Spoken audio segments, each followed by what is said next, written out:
The security guard's voice was calm but firm. "Ma'am, these people are not on the authorized list. Should I escort them off the property?" I looked at my 3 children standing at my front gate, their faces twisted with disbelief and rage, and I said the words I never imagined I'd say. "Yes, remove them from my property immediately. My name is Margaret. Most people call me Maggie. I'm 72 years old and I've lived in Denver, Colorado my entire life. I raised 3 children in this city. I thought I'd built a family. I thought I'd done everything right. Before I tell you what brought me to that moment at the gate, I want to know where are you watching this from?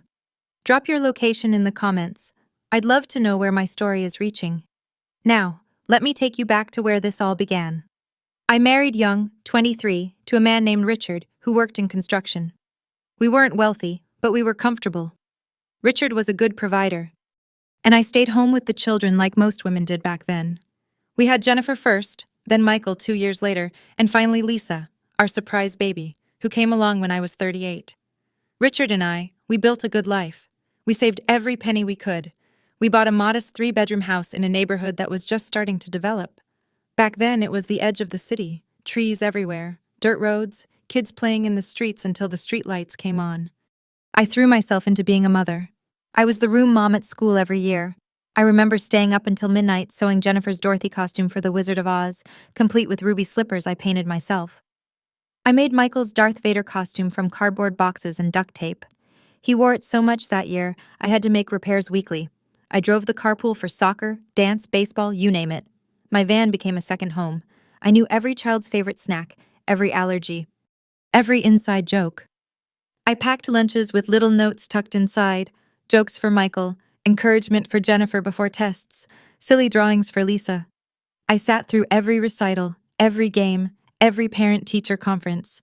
I was there for the spelling bees and the science fairs and the awkward middle school dances where I chaperoned. When Jennifer got bullied in 7th grade, I was the one who sat with her every night, helping her process her feelings, teaching her to stand up for herself. When Michael broke his arm playing football, I was at every physical therapy appointment. When Lisa struggled with algebra, I hired a tutor and sat in on the session, so I could help her with homework. I didn't just raise them, I was present for them every single day, every single moment that mattered. When Richard died of a heart attack, sudden just like that at 59, I thought I'd collapse. The kids were adults by then. Jennifer was 32, Michael was 30, and Lisa was 24. They rallied around me at the funeral. They held my hands. They told me everything would be okay. And you know what? I believed them. After Richard passed, I had decisions to make. The life insurance wasn't enormous, but it was substantial. The house was paid off. Richard had been smart about his retirement planning. Bless him. Between Social Security, his pension, and the investments we'd made, I was financially secure. More than secure, actually. I was comfortable. I could have downsized, moved to a smaller place, handed out chunks of money to the kids, but I didn't. Something in me said to wait, to be smart, to plan carefully.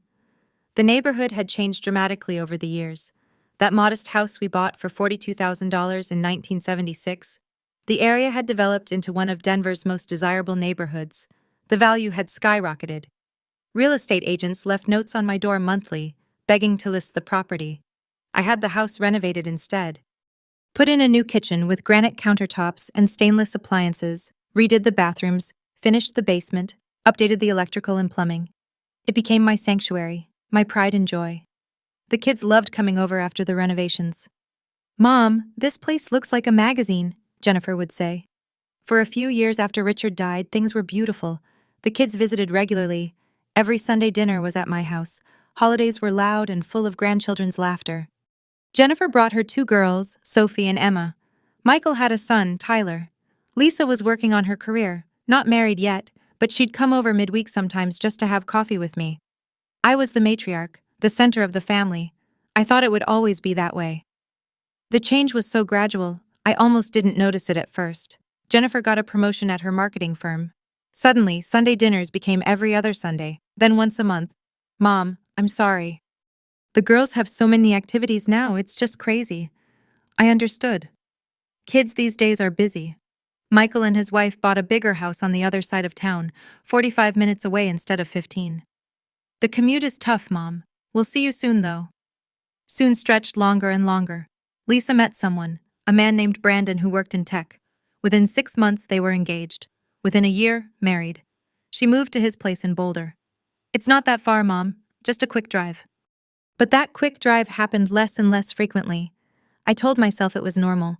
This is what happens when children build their own lives. They get busy. They have responsibilities. I had to adjust my expectations. So, I did. I stopped expecting Sunday dinners. I stopped assuming they'd call just to chat. I started being the one who reached out. I'd call Jennifer on her drive home from work. Just wanted to hear your voice, honey. I'd text Michael pictures of his dad that I'd found going through old albums. Thought you'd like to see this. I'd invite Lisa to lunch, offering to drive to Boulder myself. The responses got shorter. Thanks, Mom, but I'm swamped. Can't talk now, Mom. I'm in a meeting. Maybe next month, Mom. We'll see. I started to feel like I was bothering them, like my calls were interruptions instead of connections, but I pushed that feeling down. They're busy, I told myself. They still love you. They're just living their lives. Then came March of last year. I woke up one morning with chest pains. I'm not the type to panic, but I'm also not stupid. Chest pains at 71 years old, that's not something you ignore. Richard's heart attack was burned into my memory. I wasn't taking chances. I called 911. The ambulance came. Turned out it wasn't a heart attack. It was severe anxiety and acid reflux. But the scare was real. They kept me in the hospital overnight for observation. From my hospital bed, I called Jennifer. It went to voicemail. I left a message. Honey, it's Mom. I'm at Presbyterian Hospital. I had chest pains this morning. I'm okay. They say it's not my heart, but I'm here overnight. Call me when you can. I stared at my phone. Watched the minutes tick by. The nurse came in to check my vitals. Still no call. Another nurse brought dinner. Gray chicken and overcooked vegetables. I couldn't eat. My phone sat silent on the rolling table beside me. 2 hours later, she texted back, OMG, Mom, so glad you're okay. Crazy day at work. We'll try to call later. Crazy day at work. Her mother was in the hospital and she had a crazy day at work. She didn't call later. Not that evening. Not that night. As I lay awake in that uncomfortable bed, listening to machines beep and nurses whisper in the hallway, I called Michael. Same thing. Voicemail. I left a similar message trying to keep my voice steady, trying not to sound desperate or needy. He texted 6 hours later. Glad you're fine, Mom. Get some rest. 3 words of actual concern. Glad you're fine. Like I'd told him I had a cold, not that I'd been rushed to the hospital in an ambulance, thinking I might be dying like his father did. Lisa didn't respond until the next day. Sorry, Mom. Phone was off. You're okay though, right? Phone was off for 24 hours. Who turns their phone off for an entire day in this age? Something cracked inside me in that hospital room. Something that had been bending for a while finally snapped. I was released the next morning. A kind nurse asked if someone was picking me up. Oh yes, I lied. My daughter's on her way. I took an Uber home. After the hospital incident, I started paying closer attention. Really paying attention. When I did manage to get Jennifer on the phone, her conversations had a pattern. She'd ask how I was doing, but she'd cut me off halfway through my answer. That's great, Mom. Hey, I need to ask you something. Did Dad have any life insurance policies we don't know about? Michael started conversations about finances. Mom, have you thought about estate planning? You should really have everything organized, for when the time comes. It would make things so much easier for us. For us, not for me, for them. Lisa was more subtle. She'd visit once every few months and walk through the house like she was appraising it. Mom, this house is way too big for you. Have you ever thought about moving into a senior community? You could sell this place and the money would set you up so nicely. I started to realize that their interest in me came with an agenda. They weren't calling to see how I was doing. They were calling to check on their inheritance. The house, I learned from some casual research online, was now worth close to $900,000. My investments and savings added up to another $600,000. I had a life insurance policy worth $250,000. I was worth nearly $2 million to them. To them, I wasn't Mom anymore. I was a retirement plan. In September, I had what I thought was a reasonable request. My next-door neighbor, sweet Mrs. Patterson, fell and broke her hip. I saw what a struggle it was for her. Getting to doctor's appointments, picking up groceries, basic things. It scared me. Not because I couldn't take care of myself. I was managing fine, but because I realized how alone I was. If something happened to me, something serious, who would be there? I called a family meeting, not in person. I knew better by then, but a three-way call. I need to talk to you all about something, I said when I got everyone on the line. I've been thinking about the future. I'm getting older and I need to know I can count on you all if something happens. Mrs. Patterson next door broke her hip and Jennifer cut me off. Mom, please don't start this again. Start what? I asked, my heart already sinking. I'm just saying I need to know. You need to know. We'll drop everything and come running whenever you call.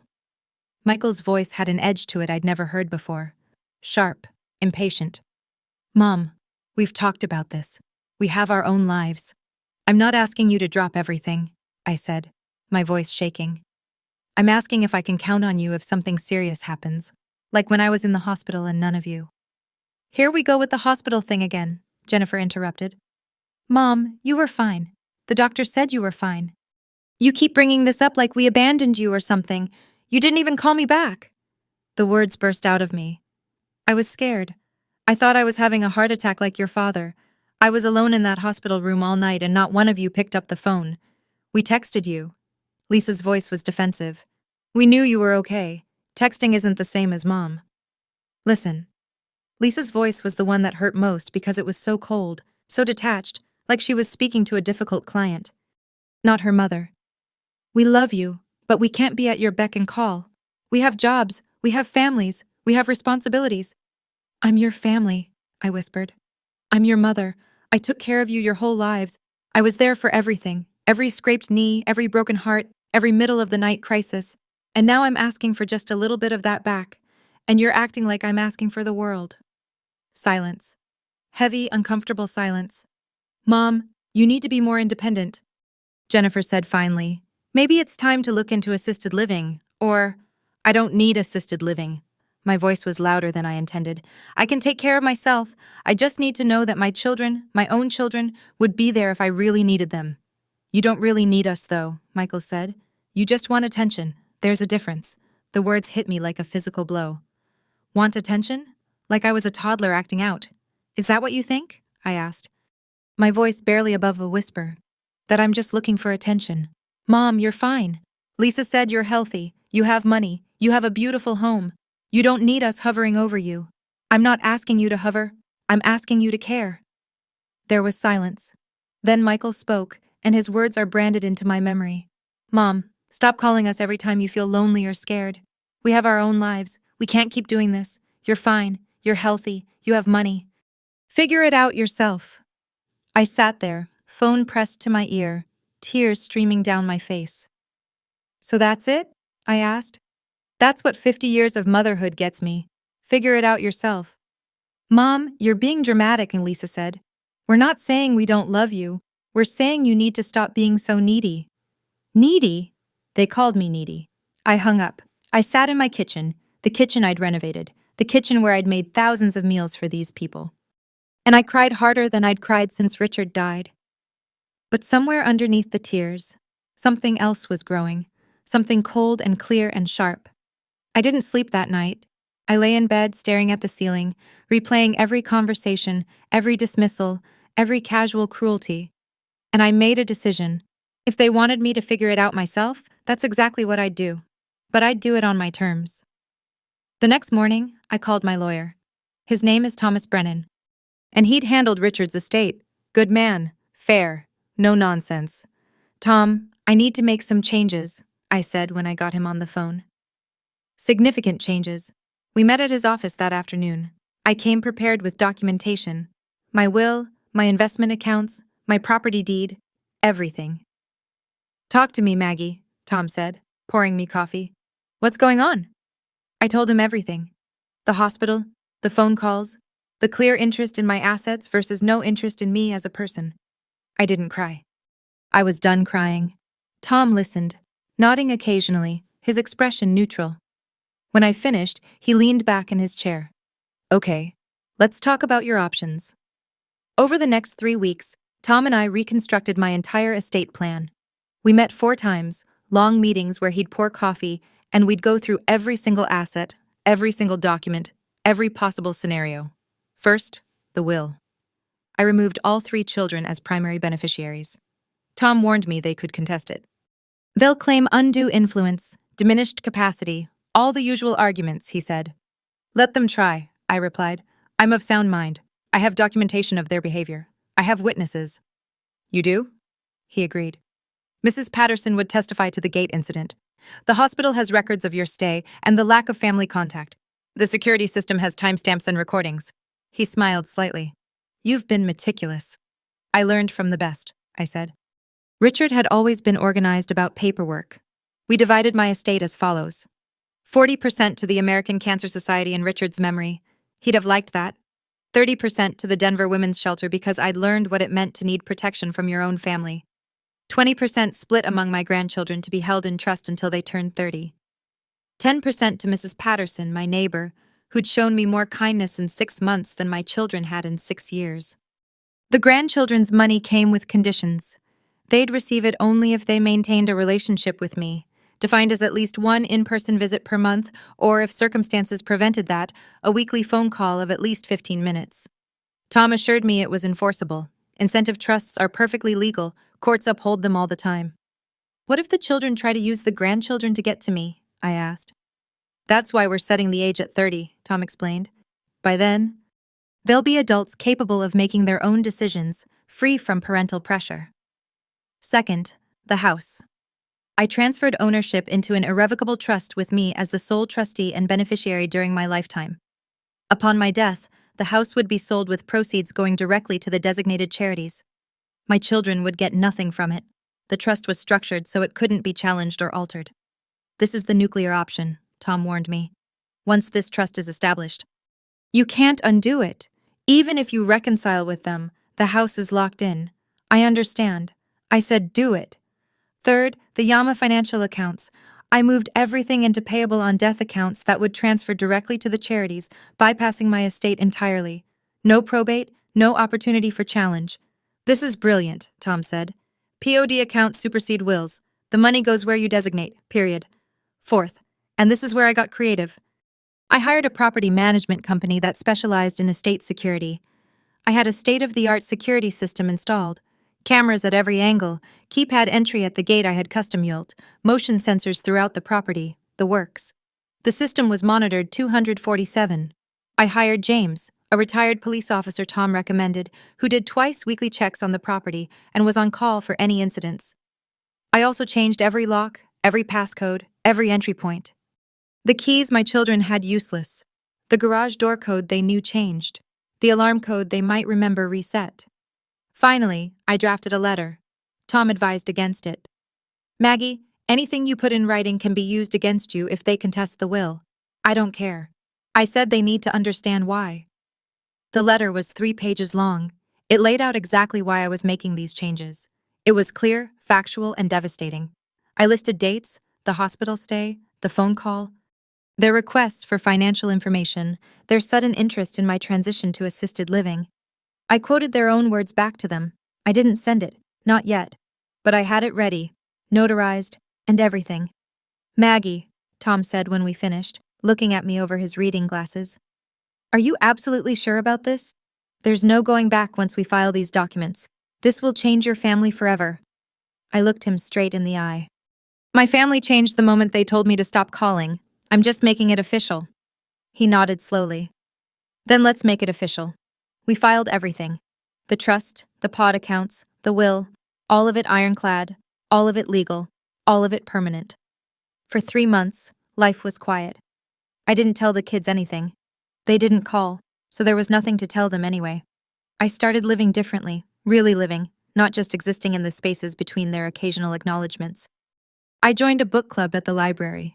We met every Tuesday evening. The first book we read was Educated by Tara Westover.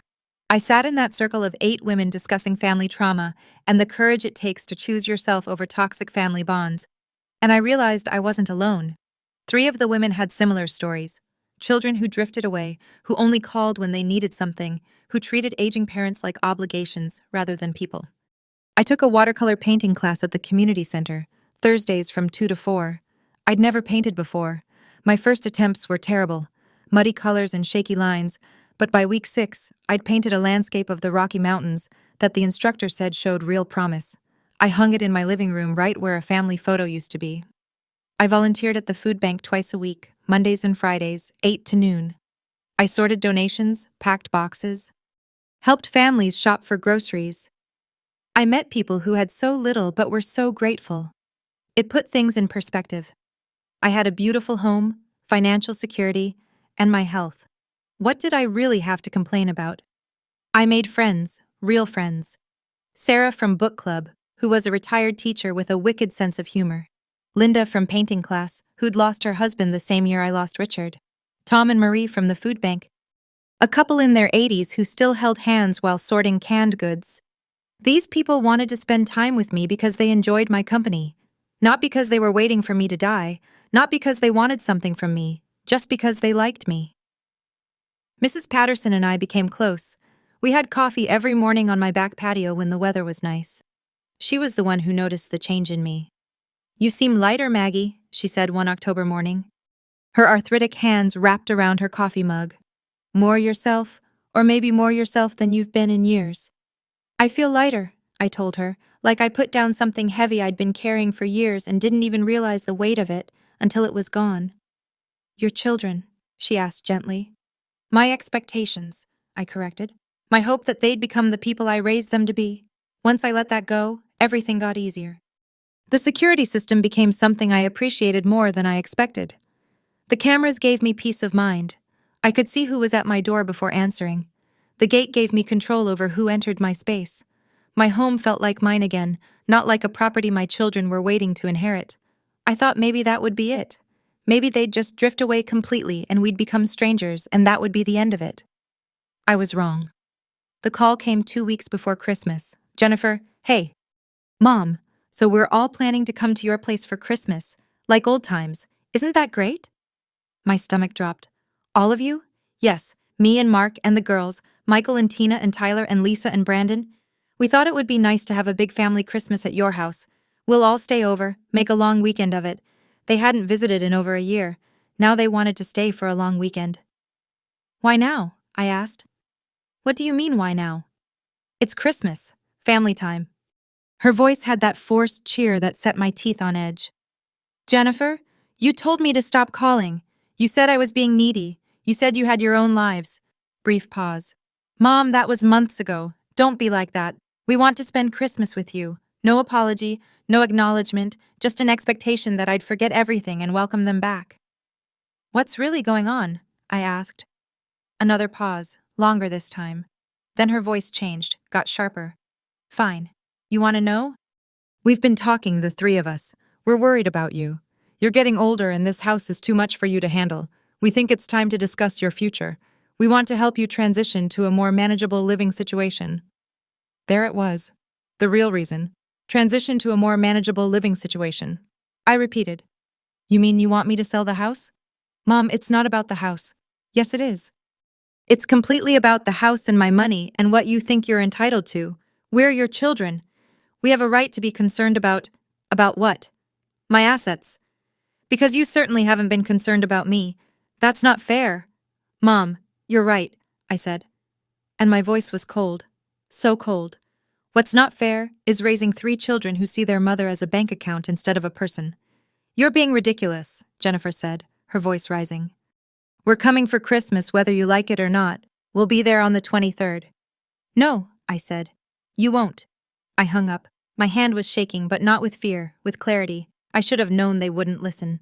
On December 23rd at 2 o'clock in the afternoon, I got an alert on my phone from the security system. "Vehicle at front gate." I pulled up the camera feed on my tablet. 3 cars, Jennifer's SUV, Michael's truck, Lisa's sedan. I could see them clearly on the screen. Jennifer in the driver's seat looking annoyed already. Michael getting out to examine the gate, Lisa checking her phone. My heart started pounding, but I was ready. I'd rehearsed this moment in my mind 100 times. I pressed the intercom button. "Yes." Jennifer's voice came through surprised and irritated. "Mom, what is this? Since when do you have a gate and a security system?" "Since I decided I needed better security for my property. What are you doing here?" "We told you we were coming for Christmas. Open the gate. I told you not to come. I specifically told you I didn't want you here. I don't remember inviting you." "Mom, stop being ridiculous and open this gate." Michael's voice now, angry. I could see him on the camera, hands on his hips. That expression on his face I remembered from when he was a teenager and didn't get his way. I took a breath. This was it. The moment I'd been preparing for. No. What do you mean, no? Lisa's voice, disbelieving. Mom. We're standing at your gate. We drove all the way here. Open it. No, you're not welcome here. Please leave my property. There was a moment of shocked silence. I watched on the camera as they looked at each other, confusion and anger spreading across their faces. Your property! Jennifer's laugh was sharp, bitter. Mom, we're your children. This is our family home. We have every right to be here. This is my home, I said, each word deliberate and clear. My name is on the deed, my money paid for it. And you made very clear you have no interest in it, or me. Unless it benefits you financially, you're not coming in. This is insane, Michael shouted at the intercom. You can't keep us out. We're your family. Family shows up when you need them, I said, my voice steady despite my racing heart. Family calls you back when you're in the hospital. Family doesn't tell you to stop calling because you're being needy. You're not acting like family. You're acting like vultures circling, waiting for me to die so you can sell this house and split the money. I could see them on the camera, looking at each other in shock. Then Michael got out of his truck and walked up to the gate. He tried the keypad, wrong code. He tried another combination, still wrong. He tried 3 more times, getting more frustrated with each failed attempt. Mom, what's the code? There is no code for you. You're not on the authorized list. Authorized list? Jennifer was out of her car now, marching toward the intercom. What authorized list? Mom, this is crazy. You can't just, if you've been watching this, if you felt what I felt, if you've ever been dismissed by the people who should love you most, hit that subscribe button right now because what happens next is exactly what they deserved. Michael started climbing the gate. His hands gripped the bars. His feet found purchase on the crossbars. He made it about halfway up before a firm, authoritative voice called out, Sir, I need you to step down from that gate immediately.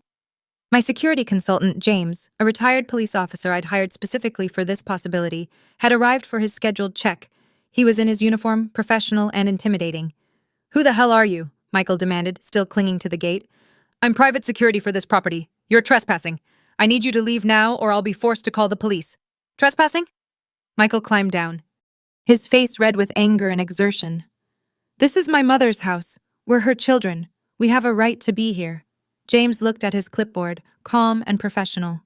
I have a list of authorized individuals for this property.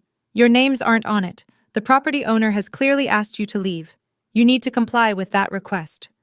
Jennifer was out of her car now, phone in hand, trying frantically to call me. I watched the phone light up on my end. I didn't answer. Mom, answer your phone. This is insane. You can't do this. Lisa was crying now, dramatic tears streaming down her face. The same tears she used to use when she wanted something as a child. Not anymore. Those tears didn't work on me anymore. I pressed the intercom again. I can do this. I have done this. You told me to figure things out myself. So I did. This is what I figured out. You're not entitled to my home. You're not entitled to my money. And you're certainly not entitled to my time and energy when you've made it abundantly clear I'm nothing but a burden to you. We never said you were a burden, Jennifer shouted. You said I was needy. You said I was looking for attention. You told me to stop calling. Those are just prettier ways of saying I was a burden. Well, I'm not your burden anymore. I'm also not your inheritance plan. We're family, Jennifer shouted, her voice cracking. Family shows up, I said, and my voice was cold. So cold. Family cares. Family doesn't disappear for months, and then suddenly show up demanding access when they decide they want to discuss my future, which we both know is code for getting me to sell this house. You're not family. You're strangers who happen to share my DNA, and who are very interested in my bank account. James was on his phone now, clearly calling the police as backup. This is your last chance, I said. Leave voluntarily or leave in a police car. Your choice. They chose to leave voluntarily, but not quietly. The shouting continued as they got in their cars. The threats continued as they pulled away from the gate. I watched them disappear down the street on my camera feed. Then I sat down at my kitchen table and cried. But this time they weren't tears of sadness. They were tears of relief. They tried calling. I didn't answer. They tried texting. I blocked them. They tried showing up again. James turned them away. Finally, I sent the letters Tom had drafted. Certified mail. All 3 of them. The letters explained everything. The changes to my will, the trust structure, the new security measures. The letters laid out their behavior in clear, factual terms. And the letters made one thing absolutely clear. This wasn't about punishment. This was about self-preservation. I included one option for reconciliation: family therapy. All of us together with a professional mediator to address the fundamental breakdown in our relationships. Real therapy. Real work. Real change. Not one of them took me up on it. Jennifer sent a legal threat. Tom responded with documentation of harassment. She backed down. Michael showed up at my church. I had James escort him out. Lisa tried going through Mrs. Patterson. Mrs. Patterson, bless her, told Lisa exactly what she thought of children who abandoned their mother and then showed up demanding entry to her home. The extended family took sides. Some relatives called me cruel. Others called my children entitled. I stopped caring what anyone thought except the people who'd shown up for me when I needed them. Christmas came and went. I spent it with Mrs. Patterson, 2 women from my book club, and a volunteer coordinator from the food bank. We cooked together, laughed together, watched old movies together. It was the best Christmas I'd had in years.